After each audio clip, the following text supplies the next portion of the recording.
নমস্কার বন্ধুরা, একটা প্রেজেন্টেশনকে অ্যাট্রাকটিভ করে তোলার জন্য আমরা শুধু কন্টেন্টের উপরে নির্ভর করব না, আমাদের নির্ভরটা থাকবে বডি ল্যাঙ্গুয়েজের উপরে। একটা প্রেজেন্টেশন দেওয়ার সময় শুধু কন্টেন্টটাতে কিন্তু মানুষ বেশি আকৃষ্ট হয় না, সব থেকে বেশি আকৃষ্ট হয় আপনার বডি ল্যাঙ্গুয়েজের উপরে। ঠিক এর আগের ভিডিওটা আমি যেটা করেছিলাম, এই ভিডিওটা, এখানে আমি পোশ্চার সম্পর্কে বলেছিলাম। আপনি কিভাবে দাঁড়াবেন, আপনার হ্যান্ড পজিশনটা কেমন থাকবে, শোল্ডার কেমন থাকবে, চেস্ট ব্যাক কীরকমভাবে থাকবে, আপনার পাটা কেমনভাবে থাকবে, হাতের পজিশনগুলোই বা কীভাবে হবে, এই সমস্ত ব্যাপার আমি পুঙ্খানুপুঙ্খ রূপে আগের ভিডিওতে তুলে ধরেছিলাম। আপনারা সেটা দেখে নিতে পারেন। সেটা ছিল পোশ্চারিংয়ের ওপরে। আজকের এই ভিডিওতে প্রেজেন্টেশনের জন্য আমি বলবো জেস্চারিংয়ের বিভিন্ন তথ্য। আচ্ছা, জেস্চারিংয়ের ব্যাপারটা কি? জেস্চারিং মানে হচ্ছে অঙ্গভঙ্গি। আপনি যখন একটা প্রেজেন্টেশন দেবেন, আপনার অঙ্গভঙ্গি বা জেস্চারিংটা আপনার মেসেজটাকে বা আপনার বক্তব্যটাকে আরও ক্ষুরধার করে তুলবে, মানুষের কাছে যেটা অনেক বেশি গ্রহণযোগ্য হবে এবং মানুষ আপনার ওপর থেকে ফোকাস সরাতে পারবে না। আজকে এই জেস্চারিং নিয়ে বেশ কিছু ইনফরমেশন আমি আপনাদের সামনে তুলে ধরছি। দেখুন, আপনি যখন একটা প্রেজেন্টেশন দিচ্ছেন, আপনি যতই মজবুত কন্টেন্ট বলেন না কেন, কিছুক্ষণ পরে কিন্তু সেটা একঘেয়েমি লাগবে মানুষের কাছে। মানুষ ভাববে যে এটা অতিরঞ্জিত, আর ভাল লাগছে না। ঠিক আছে? তো এই যে কথা বলার মধ্যে আপনার একটা জেস্চারিং, আপনার শরীর দিয়ে আপনার বক্তব্যটাকে আরও বেশি অ্যাট্রাকটিভ করে তোলা, এই বিষয়টা যদি আপনি রপ্ত করতে পারেন, তাহলে আপনার প্রেজেন্টেশন কোয়ালিটি অনেক বেশি ডেভেলপ করবে, মানুষের কাছে অ্যাট্রাকটিভ হবে এবং মানুষ কখনোই আপনাকে হারিয়ে ফেলবে না বা আপনি কোনো অডিয়েন্সকে হারিয়ে ফেলবেন না। ঠিক আছে? এবং এটা একটা সাকসেসফুল স্পিকারের জন্য প্রচণ্ড গুরুত্বপূর্ণ জায়গা। তাহলে জেস্চারিংটা সাধারণত আমরা কিভাবে করি, খুব মন দিয়ে শুনবেন। এগুলো আপনি প্রফেশনাল স্পিকার হন বা আপনি কোনো ক্যাজুয়ালি কারোর সঙ্গে কথা বলছেন যে কোনো জায়গায়, সেখানে কিন্তু এই জেস্চারিংয়ের ব্যাপারটা আপনাকে দারুণভাবে হেল্প করতে পারে। তাই খুব মনোযোগ দিয়ে শেষ পর্যন্ত দেখুন এবং এগুলোকে প্র্যাকটিস করতে হবে। ঠিক আছে? তাহলে আমি শুরু করছি আর কথা না বাড়িয়ে। দেখুন, জেস্চারিংয়ের জন্য সব থেকে বেশি যেটা ইম্পর্টেন্ট সেটা হচ্ছে আমাদের দুটো হাত। ঠিক আছে? এই হাতের ব্যবহারটা আপনি যত সঠিকভাবে করতে পারবেন আপনার বক্তব্যের সঙ্গে, আপনার বক্তব্যটা দর্শকের কাছে বা শ্রোতার কাছে তত বেশি গ্রহণযোগ্য এবং আকর্ষণীয় হবে। ঠিক আছে? যেমন আমি একটা ছোট্ট ডেমনস্ট্রেট করে দেখাচ্ছি। আপনি একটা হাত দিয়ে ডেমনস্ট্রেট করতে পারেন, আপনি দুটো হাত দিয়ে ডেমনস্ট্রেট করতে পারেন। ঠিক আছে?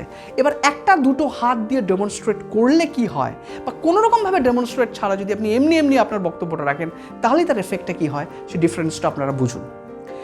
আমি একটা ছোট্ট কথা আপনাদের সামনে বলছি, 2-3 ভাবে আপনারা লক্ষ্য করুন।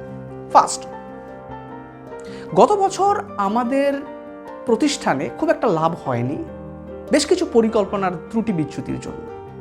এবছর আমরা বেশ কিছু গুরুত্বপূর্ণ পরিকল্পনা নিয়ে এসেছি, যেগুলো আমাদের প্রফিটকে এবছর দারুণভাবে বাড়িয়ে তুলবে বলে আমাদের বিশ্বাস।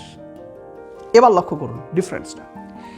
গত বছর আমরা আমাদের এই প্রতিষ্ঠানে সেইভাবে লাভ দেখাতে পারিনি। আমাদের বহু পরিকল্পনা ত্রুটি ছিল, বিচ্যুতি ছিল, যার জন্যে আমরা সেই এক্সপেক্টেড প্রফিটে পৌঁছতে পারিনি। এই বছর আমাদের বেশ কিছু সুনির্দিষ্ট পরিকল্পনা আছে এবং আমরা বিশ্বাস করি এই পরিকল্পনাগুলোকে যদি সঠিকভাবে বাস্তবায়ন করা যায়, তাহলে আমাদের কোম্পানির প্রফিট এবছর অনেকটা বৃদ্ধি পাবে।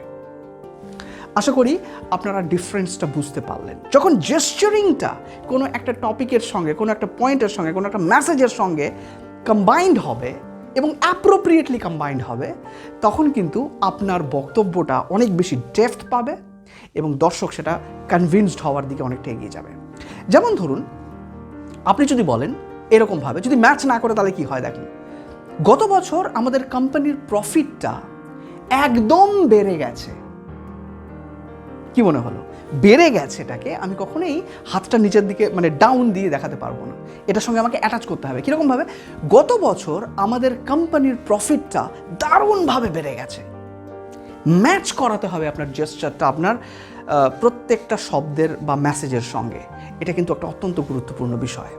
এবার আসুন, যদি আমি এক হাত দিয়ে কোনো কিছু বলি, এক হাতের জেস্চার করি, দেখুন, আমি যদি বলি আপনাকে ইংরেজিটা রপ্ত করতেই হবে, তাছাড়া কোনো রাস্তা নেই।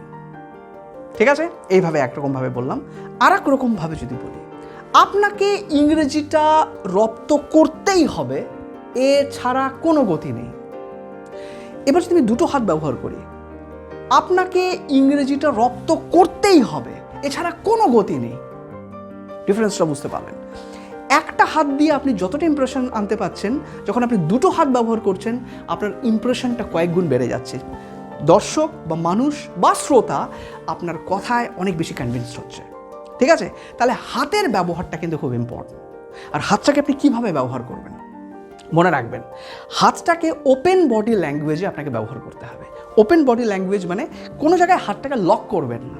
ঠিক আছে, দেখবেন অনেক সময় অনেক বক্তা দেখবেন হাতটাকে লক করে এখানে এই জায়গাটাকে লক হয়ে যাচ্ছে, লক করে জেস্চারিং দেখাচ্ছে।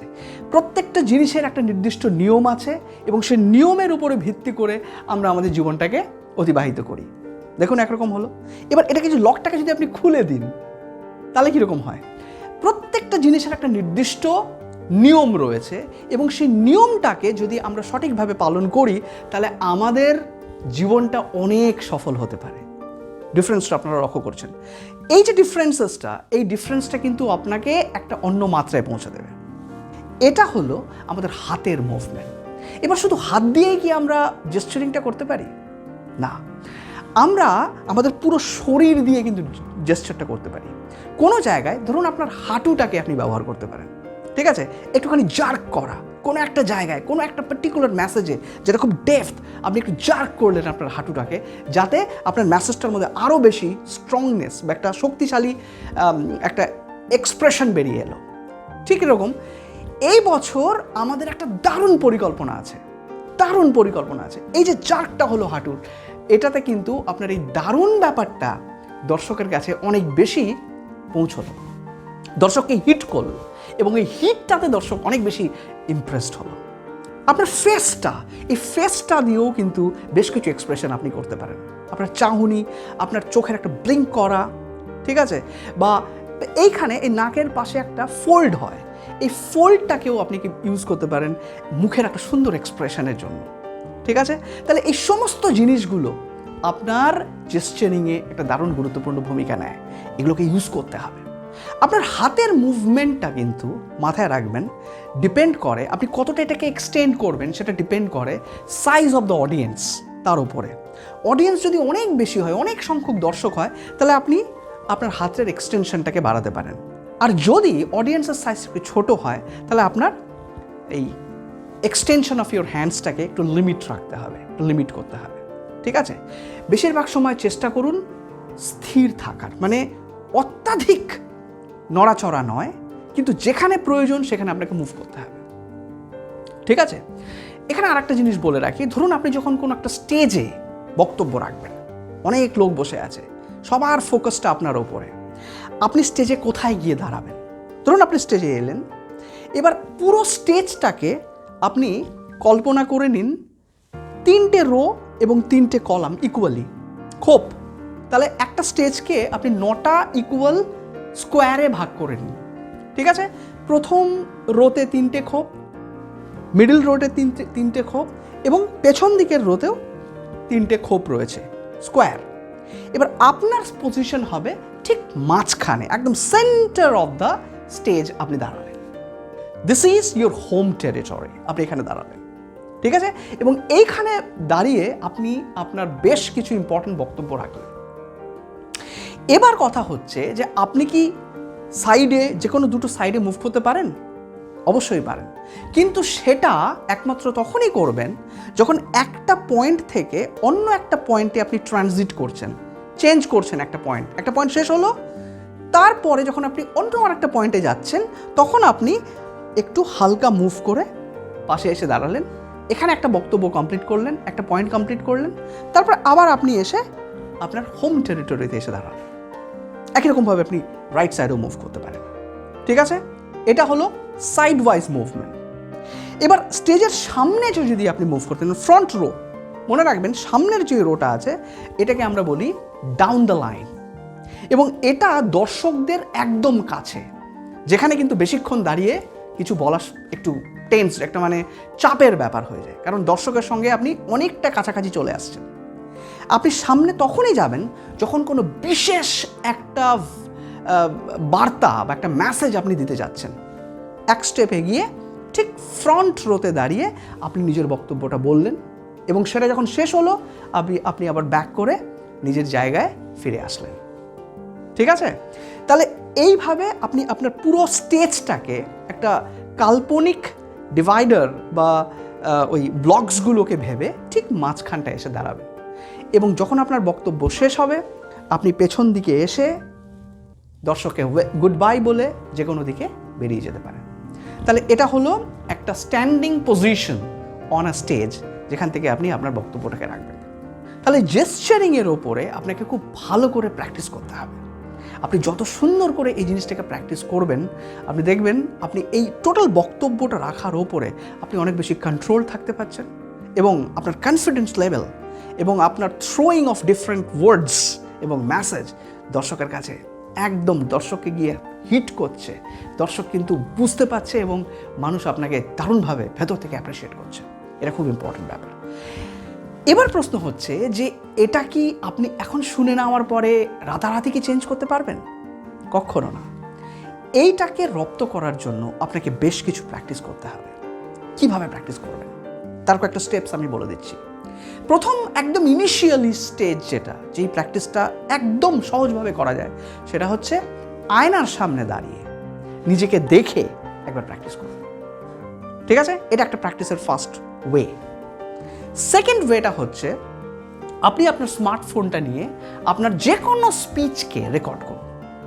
ঠিক আছে? রেকর্ড করার পরে তিনভাবে আপনি সেটাকে পর্যবেক্ষণ করুন। সবার প্রথমে আপনি আপনার ভিডিও যেটা করলেন সেটার সাউন্ডটাকে মিউট করে শুধুমাত্র নিজের ভিডিওটা দেখুন।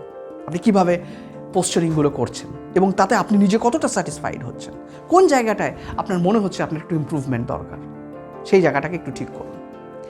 সেকেন্ড হচ্ছে এবারে আপনি ভিডিওটা না দেখে শুধুমাত্র নিজের ভয়েসটাকে শুনুন এবং দেখুন আপনার ভয়েসটা কিভাবে আপনি ইউজ করছেন, ভয়েসের টোনালটা কেমন হচ্ছে, টোনাল কন্ডিশনটা কেমন হচ্ছে। ঠিক এই ভিডিওর পরে আমি আরেকটা ভিডিও আনবো, সেটা হচ্ছে টোন অফ ভয়েস। এটাও কিন্তু এই প্রেজেন্টেশন স্কিলসের ওপরে একটা দারুণ ইম্পর্টেন্ট রোল প্লে করে, আপনার টোনাল বা আপনার টোন অফ ভয়েস। আমি ঠিক এর পরের ভিডিওটাতে আনবো, আপনারা সঙ্গে থাকবেন, এই ভিডিওটাও দেখে নেবেন। তো যেটা বলছিলাম সেটা হচ্ছে আপনার ভিডিওটা না দেখে আপনি শুধুমাত্র অডিওটা শুনুন, সেখানে আপনি কীভাবে কথা বলছেন, এবং তারপরে আপনি দুটোকে একসঙ্গে দেখুন। ঠিক আছে? এবং এইভাবেই দেখবেন আপনি অনেক বেশি নিজের ভুল ত্রুটিগুলোকে চাক্ষুষ করতে পারবেন এবং সেখান থেকে ইমপ্রুভমেন্টের একটা রাস্তা তৈরি হবে। তাহলে ফার্স্ট স্টেপ হচ্ছে আপনি আয়নার সামনে দাঁড়িয়ে প্র্যাকটিস করুন, এবং সেকেন্ড স্টেপ হচ্ছে আপনি নিজের স্পিচটাকে রেকর্ড করুন এবং তিনভাবে পর্যবেক্ষণ করুন। দেখবেন যদি আপনি সঠিকভাবে এগুলোকে প্র্যাকটিস করেন, উইদিন এ মান্থ আপনি কিন্তু একটা অন্য লেভেলে পৌঁছে যাবেন।